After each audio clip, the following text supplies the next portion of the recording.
Party के लोगों को ये भी भरोसा दिलाना चाहती हूँ, इस बार यूपी में बीएसपी की 5वीं बार सरकार बनाने के लिए आप सभी लोगों के साथ साथ मैं भी हर स्तर पर अपनी पूरी ताकत लगा दूंगी, कोई कभी छोड़ूंगी नहीं।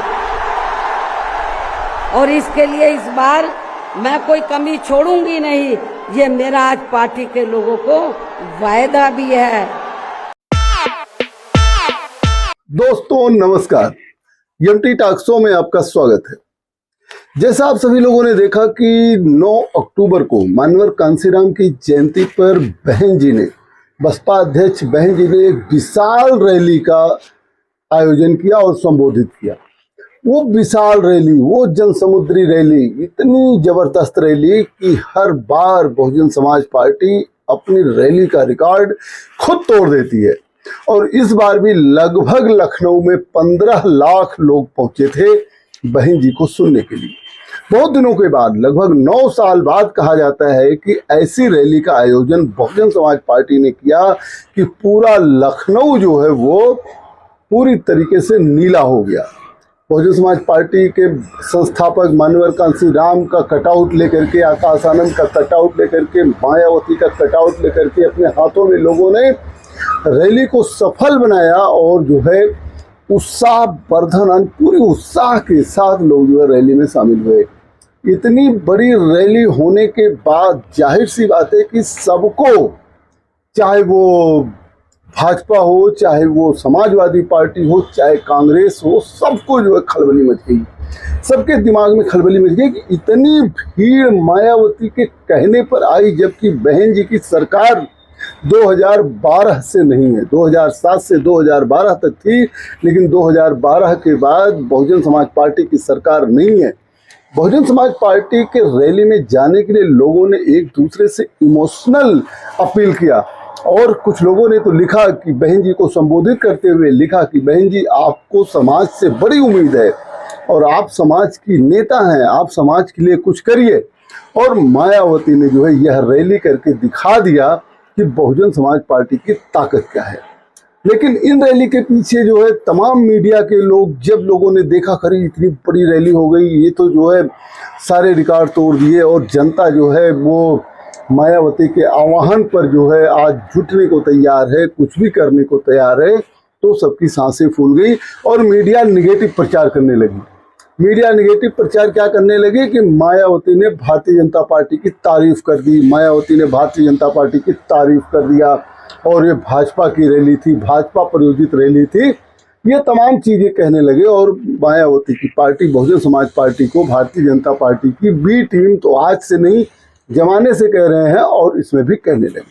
लेकिन मायावती की रणनीति को क्यों नहीं समझ पाए, मेरी समझ में नहीं आता है कि तमाम ऐसे विश्लेषक हैं जिनको मैंने कल सुना कि उन्होंने यही एक अल्फाज पकड़ लिया कि वर्तमान सरकार का आभार मायावती ने प्रकट किया और उन्होंने ये कह लिया कि हाँ जो है मायावती ने तारीफ कर दी। लेकिन ऐसा नहीं है, ऐसा नहीं है, केवल ये तो बसपा की रणनीति। लेकिन मैं इसका विश्लेषण करता हूँ कि ऐसा क्यों नहीं है। आप याद करिए, लोग कहते हैं कि और एक ऐलान मायावती ने किया कि अकेले लड़ेगी और अकेले जो है गठबंधन में आके और अकेले जो है वो बहुजन समाज पार्टी सरकार बनाएगी।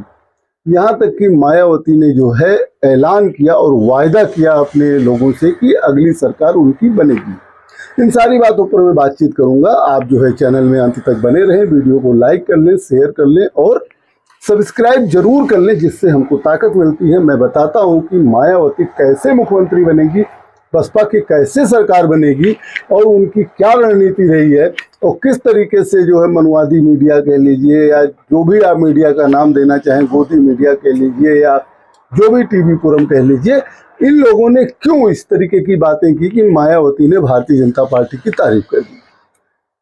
देखिए, ऐसा है कि इस जनसमुद्री रैली को देखकर कई पार्टियां सोचने पर यह मजबूर हो गई हैं कि इतनी ज़्यादा रैली में भीड़ आई है और यह अगर उनके वोट हो जाएं तो क्या बात है।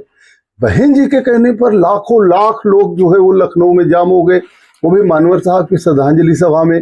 बहन जी 1 घंटे 1.5 घंटे केवल मंच पे रही, लेकिन जो है लखनऊ पूरा जाम रहा उनको सुनने के लिए। 9 तारीख को रैली थी, लेकिन 7 तारीख को ही लोग जो है पहुंचने लगे थे। 7 और 8 को तो पूरा खचाखच भर गया था, और 9 को जब मायावती ने संबोधित किया तो फिर आगे तो जनता ही जनता दिखाई दे रही थी।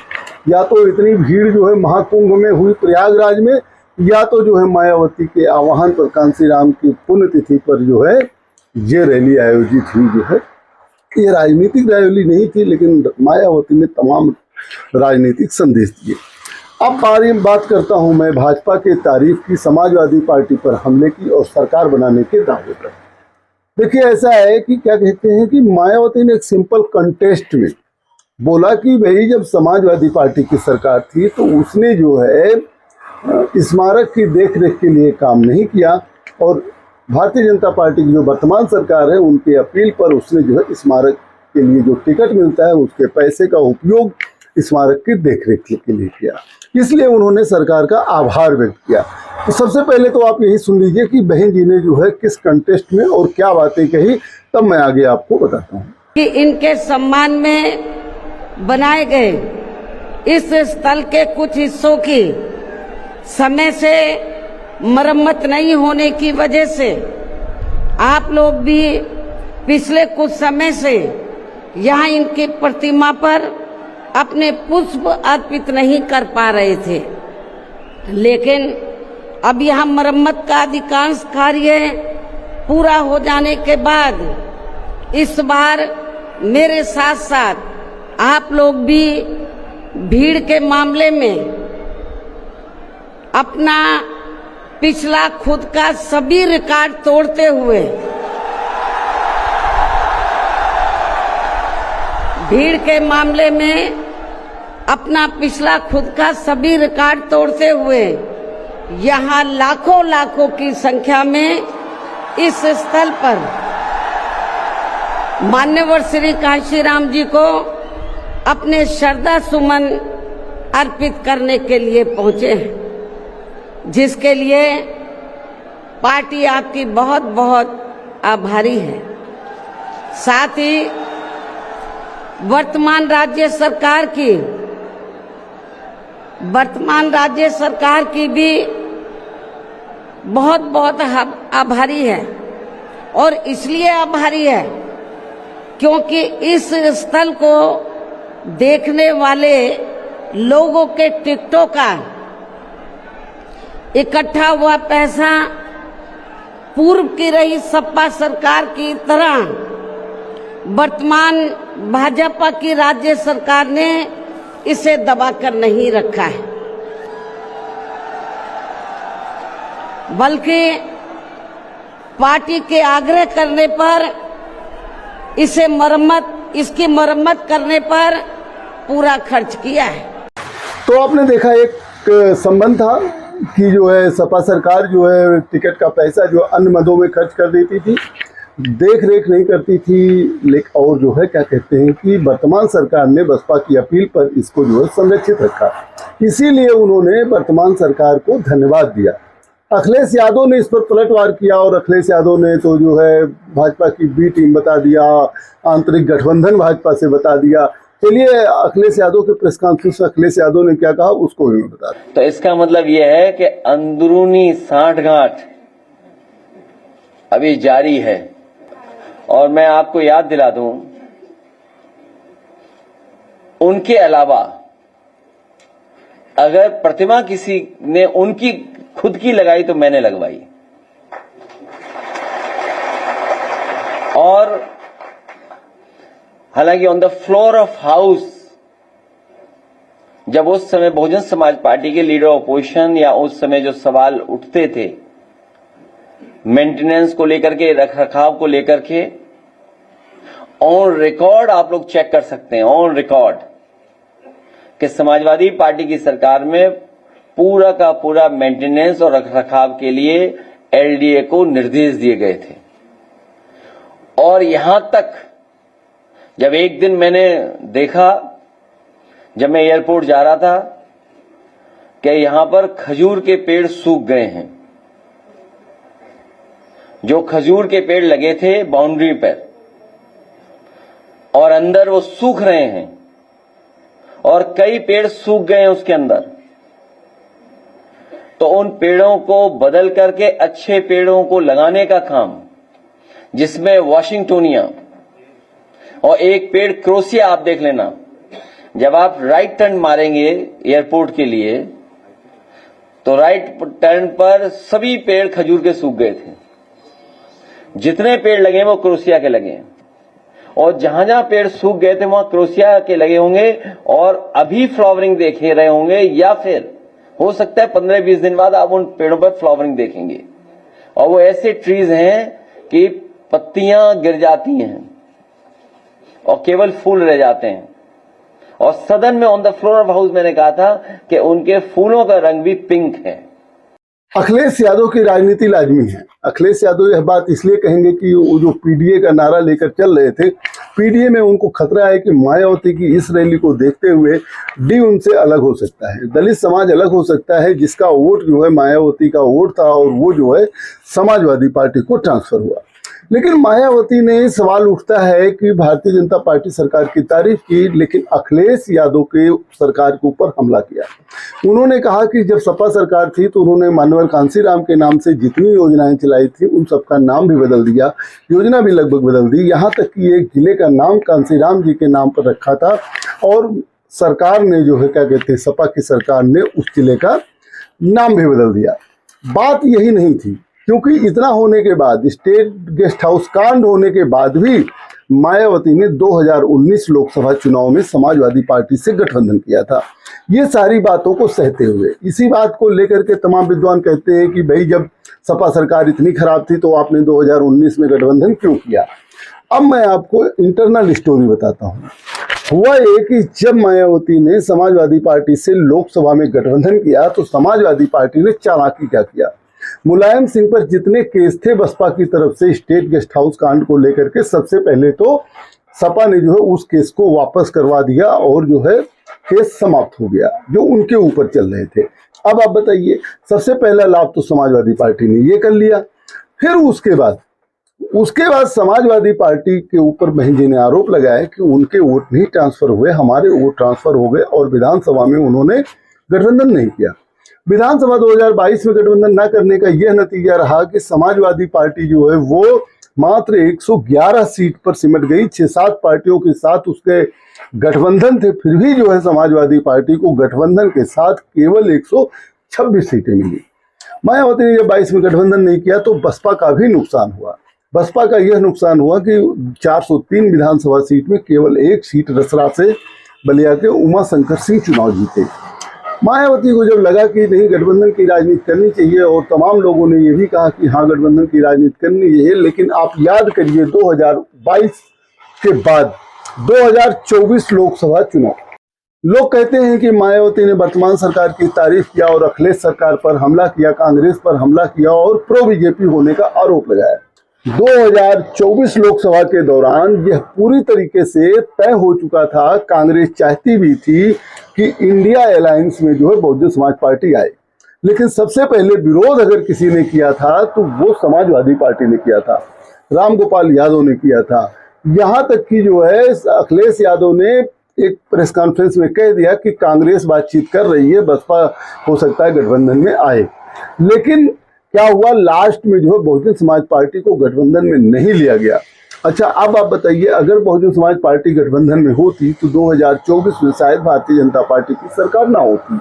लेकिन इस बात पर कोई जो है विचार नहीं करता है कि किस षड्यंत्र के तहत, किसकी सरकार बनाने के तहत मायावती की पार्टी बहुजन समाज पार्टी को 2024 लोकसभा चुनाव में गठबंधन में नहीं रखा गया, इंडिया गठबंधन में नहीं रखा गया। मायावती इस बात को जानती हैं कि 2027 में विधानसभा चुनाव होगा, तब भी उसका समाजवादी पार्टी से कोई गठबंधन नहीं हो सकता है, क्योंकि समाजवादी पार्टी को 2024 में जो सफलता मिली थी वह 2027 विधानसभा में देखते हुए बहुजन समाज पार्टी को उतनी सीटें नहीं देगी कि बहुजन समाज पार्टी जो निर्णायक मूड में रहे। तो बहुजन समाज पार्टी समाजवादी पार्टी पर नहीं हमला करेगी तो वो किस पर हमला करेगी? क्योंकि उत्तर प्रदेश की राजनीति में समाजवादी पार्टी ही जो है मुख्य विपक्षी पार्टी में आज बनी हुई है। और उसकी जगह लेने के लिए बहुजन समाज पार्टी ही एक ऐसी पार्टी है जो ले सकती है। क्योंकि आज बहुजन समाज पार्टी ने ये चीज दिखा दिया है कि इतनी रैली उनके आह्वान पर जब इतने लोग आ सकते हैं तो उनके आह्वान पर इतने लोग वोटिंग भी कर सकते हैं। वहां पहुंचे केवल 15 लाख थे, कम से कम करोड़ों लोग तो अपने घरों में थे जो नहीं जा पाए थे किसी वजह से, अपने काम काज की वजह से, और तमाम जो है उनके पास काम थे। तो जब समाजवादी पार्टी या इंडिया गठबंधन जो है वो बसपा अध्यक्ष को नहीं महत्व देती है, बसपा पार्टी को गठबंधन में नहीं लेना चाहती है, क्योंकि इंडिया अलायंस को लगता है कि बहन जी का जो है वोट वो जो है अपने आप उनके पास चला जा रहा है और बहन जी का ग्राफ नीचे गिरता जा रहा है, इसलिए उनको गठबंधन में क्यों लिया जाए। तो जाहिर सी बात है कि अपने को राजनीति में बनाए रखने के लिए, अपना एक अलग वजूद बनाए रखने के लिए मायावती ने यह गठबंधन न करने की संभावना को देखते हुए ऐलान किया कि जो वो अकेले चुनाव लड़ेंगी। और अकेले मायावती ने जो है अपनी जनता से वायदा किया कि अगली सरकार उनकी बनेगी। चलिए मैं इसको सुनाता हूं कि मायावती ने क्या कहा। पार्टी के लोगों को ये भी भरोसा दिलाना चाहती हूँ, इस बार यूपी में बीएसपी की 5वीं बार सरकार बनाने के लिए आप सभी लोगों के साथ साथ मैं भी हर स्तर पर अपनी पूरी ताकत लगा दूंगी, कोई कभी छोड़ूंगी नहीं। और इसके लिए इस बार मैं कोई कमी छोड़ूंगी नहीं, ये मेरा आज पार्टी के लोगों को वायदा भी है। मायावती पर ये आज छोटे छोटे मीडिया चैनल और तमाम लोग और तमाम विश्लेषक ये भी आरोप लगा रहे हैं कि भाजपा के बारे में कुछ नहीं बोला, बेरोजगारी के बारे में कुछ नहीं बोला, अल्पसंख्यक मुद्दे पर कुछ नहीं बोला, जबकि पूरा भाषण लगता है उन्होंने सुना नहीं। मायावती ने भाजपा सरकार के बारे में भी बोला, कांग्रेस पर भी बोला हमला, उन्होंने सपा पर भी हमला बोला, बेरोजगारी के बारे में बोला, हर चीजों के बारे में बोला, लेकिन ये चीजें जो है मीडिया को नहीं दिखी और मीडिया एक निगेटिव फैलाने में जो है कामयाब रही और होने की कोशिश कर रही है कि मायावती जो है वो प्रो बीजेपी हो गई है। तमाम ऐसे विश्लेषकों को मैंने सुना कि गिरफ्तारी के डर से मायावती जो है वो भाजपा की तारीफ कर रही हैं, ये रणनीतिक भूल हो गई, मायावती को गठबंधन की राजनीति में जाना चाहिए। अच्छा आप बताइए, मायावती जिस कद की नेता हैं, जिनके आह्वान पर 20 लाख लोग इकट्ठा हो सकते हैं, वो गठबंधन करने के लिए खुद कहेंगी? क्यों कहें? उनके पास जो है वोट बैंक है, उनके यहाँ कौन गया गठबंधन के लिए? उनकी शर्तों को कौन मानने के लिए तैयार है? आज बहुजन समाज अगर अपना हक मांगता है, अगर चाहता है कि उसकी शर्तों पर जो है गठबंधन हो, तो क्यों नहीं हो सकता है? आज अल्पसंख्यक समाज समाजवादी पार्टी को 100% वोट देता है। 100% वोट देने के बाद भी समाजवादी पार्टी सरकार नहीं बना पाई। एक बार 2022 में 5-6 पार्टियों के साथ गठबंधन में नहीं बना पाई, 2027 में तो केवल कांग्रेस ही उसके साथ है। अब अल्पसंख्यक समाज को यह सोचना है कि वो जो है इन जन समुद्री सैलाब जो रैली में उमड़ी है उस जनता के साथ जाकर बहुजन समाज पार्टी को मुख्यमंत्री बनाएगी, या जो है फिर समाजवादी पार्टी के साथ रह करके भारतीय जनता पार्टी को मौका देगी। क्योंकि जब जो है दो ही विकल्प रहते हैं, सपा और भाजपा, तो जनता जो भाजपा को वोट दे देती है, समाजवादी पार्टी को वोट नहीं देती है। लेकिन अगर बसपा विकल्प के रूप में रहती है तो तमाम लोग जो है वो बसपा की सरकार बनाने की कोशिश करते हैं। क्योंकि आप सही तरीके से जानते हैं, जिस तरीके से आज कानून व्यवस्था की बात योगी सरकार में होती है, उसी तरीके से कानून व्यवस्था की बात जो है मायावती के जमाने में होती थी। मायावती विकास लेडी थी, वो विकास करती थी, आयरन लेडी थी। उनके यहाँ नौकरियां क्रिएट किए जाते थे। उनके शासनकाल में सबको नौकरियां भी, बहुत छात्र और बहुत जो है युवा नौकरी भी पा चुके थे। यहाँ तक कि आवास बनाकर गरीबों को देने का काम भी उन्होंने किया था। तमाम इंजीनियरिंग कॉलेज खोला था, तमाम जो है क्या कहते हैं जनपद बनाए थे, तमाम तहसील बनाए थे, तमाम मेडिकल कॉलेज खोले थे, शुगर मिल की स्थापना जो है मायावती ने किया था। पुलिस भर्ती कितनी पारदर्शी तरीके से जो है मायावती के शासनकाल में हुआ था, ये सारी चीजें सभी लोग जानते हैं। इसलिए जो है मायावती को यह कॉन्फिडेंस है कि जनता उनकी तरफ लौटेगी। अब मायावती सक्रिय हुई हैं। उन्होंने जनता से कहा कि आप लोग हमको निष्क्रिय मानते थे, लेकिन अब मैं हमेशा सक्रिय रहूंगी। उन्होंने युवा नेता आकाश आनंद को जिम्मेदारी दी है। ये तो एक रैली झांकी थी, अभी जो है पूरी पिक्चर बाकी है। अब जब मायावती क्या कहते हैं आकाश आनंद को इतनी बड़ी जिम्मेदारी दी है, तो अब हर मंडल पर भी आकाश आनंद जो है रैली कर सकते हैं। हर जगह जो है आकाश आनंद जा करके जो बहुजन समाज पार्टी को मजबूत कर सकते हैं। जब बहुजन समाज पार्टी मजबूत होगी, उसका पुराना वोट जो समाजवादी पार्टी में चला गया है, वो जैसे ही वापस आएगा, और वापस आने की प्रक्रिया शुरू हो चुकी है इस रैली को देखकर। उसके बाद जिसको भी टिकट मिलेगा वो जो है जाएगा ही जाएगा, उसके वोट उसके समाज के वोट जाएंगे। देखिए, राजनीति में दो चीजें हैं, या तो आप जाति जोड़िए या तो आप जो है वर्ग को जोड़िए। आज जैसे सामान्य वर्ग भारतीय जनता पार्टी के साथ है, अगर हम कहें तो यादव समाज जो है वो समाजवादी पार्टी के साथ है, जाटो समाज जो है वो बहुजन समाज पार्टी के साथ है। इसके बाद जो वर्ग की बात आती है ओबीसी वर्ग, ओबीसी वर्ग में जो है बहुत बड़ी संख्या में भाजपा के साथ है, और गैर ओबीसी जो पीडीए का नारा दे करके अखिलेश यादव ने 2024 में सफलता प्राप्त किया था, उस ओबीसी जो है क्या कहते हैं कि समाजवादी पार्टी में जो उसको मजबूत करती है। अब समाजवादी पार्टी ने एक चीज की कुर्बानी तो दिया, जात का जो है क्या कहते हैं कि जो पहले एक अधिकार होता था, यादव समाज जाति का जो एक अधिकार होता था हर चीज पर, यहाँ तक कि ब्लॉक प्रमुख से लेकर के जिला पंचायत सदस्य तक, एमएलसी के चुनाव में और विधानसभा के चुनाव में हर जगह उनको ही टिकट चाहिए होता था। इस झांसे को अखिलेश यादव ने तोड़ा, और अखिलेश यादव ने क्या कहते हैं गैर यादव ओबीसी को बड़ी संख्या में टिकट दिया। अखिलेश यादव ने ये भी प्रयोग किया, दलित समाज में भी बड़ी संख्या में टिकट दिया, ताकि जो है सुरक्षित सीटों पर तो दलित समाज को ही देना है, लेकिन कुछ असुरक्षित सीटों पर भी उन्होंने दलित समाज को दे करके जो है सम्मान बढ़ाने का काम किया, जिससे 2024 में उनको सफलता मिली।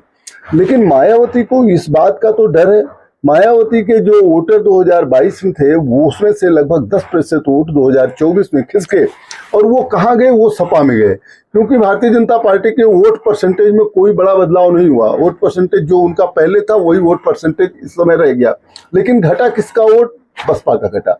बसपा का वोट जो है वो सपा में गया। तो सपा के ऊपर हमला नहीं बोलेंगी मायावती, तो क्या मायावती भाजपा के ऊपर ही हमला बोलेंगी? आखिर भाजपा ही अगर सरकार में है तो विपक्ष को ये सोचने पर मजबूर तो होना ही होगा कि उसका विकल्प क्या है। विकल्प क्या है? 2017 में इतना गठबंधन के बाद जो है समाजवादी पार्टी को सफलता नहीं मिली, 2022 में भी गठबंधन के साथ उसको सफलता नहीं मिली।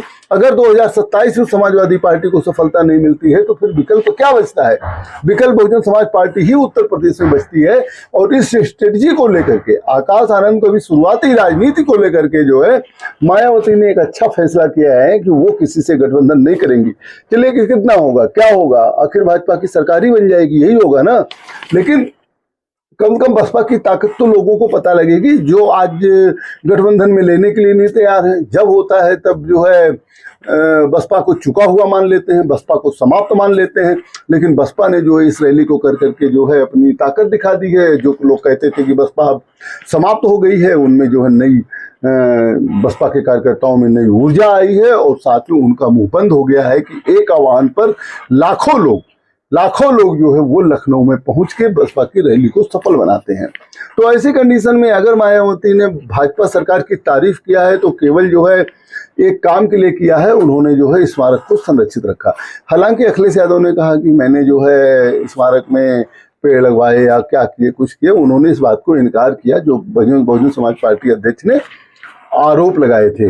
लेकिन फिर भी हिल तो गई है, समाजवादी पार्टी हिल गई है, भारतीय जनता पार्टी खुद भी हिल गई है। इसीलिए भारतीय जनता पार्टी के जो आईटी सेल के लोग हैं वो लगातार प्रचार कर रहे हैं कि अरे वो तो भाजपा की रैली थी, मायावती जो है वो विशिष्ट अतिथि थी, भाजपा प्रो हो गई है मायावती। क्यों? इसलिए कि ताकि इनडायरेक्टली संदेश दलित समाज में जाए और दलित समाज वोट भाजपा को दे दे, वो सपा को ना दे। ये भाजपा के आईटी सेल की रणनीति है, इसको समझना ज्यादा जरूरी है। अगर आपने भाजपा की आईटी सेल की रणनीति को नहीं समझा तो समझ लीजिए कि जो है आप गलतफहमी में जी रहे हैं। भारतीय जनता पार्टी की तारीफ नहीं किया, भारतीय जनता पार्टी के लिए उन्होंने बेरोजगारी का मुद्दा उठाया ना कि आज जनता बेरोजगारी से त्रस्त है, आज जनता महंगाई से त्रस्त है। तो आज जब वो बोल रही है तो ये किसकी सरकार है? लेकिन नहीं, हमारे यहाँ कुछ विश्लेषक यही कह रहे हैं नहीं सपा पे हमला किया है, सपा पे हमला किया है और भाजपा की तारीफ किया, भाजपा की तारीफ किया है, प्रो भाजपा हो गई है बसपा। इन सब चीजों को फैला करके बहुजन समाज पार्टी को कमजोर करने का जो षड्यंत्र मीडिया चल रही है वो किसके इशारे पर चल रही है? वो भारतीय जनता पार्टी के ही इशारे पर चल रही है। इस बात को जो है क्या कहते हैं कि नहीं समझने वाले ना समझे, लेकिन समझने वाले जो वो समझ भी रहे हैं। कुछ लोग तो समझ कर भी नादान बने हुए हैं और केवल जो है वो भाजपा के इशारे पर बहुजन समाज पार्टी को कमजोर करना चाहते हैं और समाजवादी पार्टी को जो है वो स्ट्रॉन्ग करना चाहते हैं। क्योंकि समाजवादी पार्टी जब स्ट्रॉन्ग होगी तो उसके जो प्रक्रिया स्वरूप वोट होगा वो अन्य का जो है कह लीजिए अन्य का वोट भी जो भाजपा में बना रहेगा, क्योंकि भारतीय जनता पार्टी इस चीज जानती है, 2024 लोकसभा चुनाव में यह देख चुकी है, जहां जो है समाजवादी पार्टी ने पटेल समाज के लोगों को टिकट दिया, साख समाज के लोगों को टिकट दिया, कुशवाहा समाज के लोगों को टिकट दिया, या कह लीजिए कि गैर यादव ओबीसी में निषाद समाज के किसी को भी टिकट दिया, उसको सफलता मिली। अब ये चिंता तो है ही है कि विधानसभा चुनाव में भी यही प्रयोग अगर समाजवादी पार्टी ने कर लिया तब क्या होगा, तब तो जो है भारतीय जनता पार्टी का बहुत बड़ा तबका चला जाएगा। लेकिन एक चीज ध्यान देने वाली बात और है, समाजवादी पार्टी हर सीट पर कितने सीटों पर दे देगी, लेकिन जहां समाजवादी पार्टी पटेल समाज को टिकट नहीं देगी वहां का पूरा पटेल वो भाजपा में रहेगा। भाजपा की यही रणनीति सूट करती है, वहां का पूरा पटेल भाजपा में रहेगा। जहां वो निषाद समाज को टिकट नहीं देगा वहां का पूरा निषाद भाजपा में रहेगा। तो इसी एक स्ट्रेटजी के तहत बहुजन समाज पार्टी को प्रो बीजेपी सिद्ध किया जाता है कि ताकि जो है वो प्रो बीजेपी इसलिए कहा जाता है कि जो है ये वोटर बसपा की तरफ ना जा पाए, वो या तो समाजवादी पार्टी खेमे में रहें या भाजपा खेमे में रहें। यही दोनों पार्टियां जो है समीकरण के अनुसार जो है सीटें पाती रहें, या तो सपा ज्यादा पा जाए या तो जो है भाजपा ज्यादा पा जाए। लेकिन भाजपा की ऐसी रणनीति है कि सपा लाख कोशिश करने के बाद भी वहां तक नहीं पहुंच पाती है। वहां तक पहुंच सकती है तो बहुजन समाज पार्टी पहुंच सकती है, लेकिन बहुजन समाज पार्टी के पहुंचने के रास्ते में रोड़ा जो है कुछ मीडिया भी बन जाता है और कुछ जो है क्या कहते हैं कि रणनीति बन जाती है। लेकिन अब जो है बसपा की इस रैली से सभी लोग समझ रहे हैं कि क्या होने जा रहा है। फिर मैं आपको अपडेट करूंगा, देखते रहिए एमटी टॉक शो। बहुत बहुत धन्यवाद।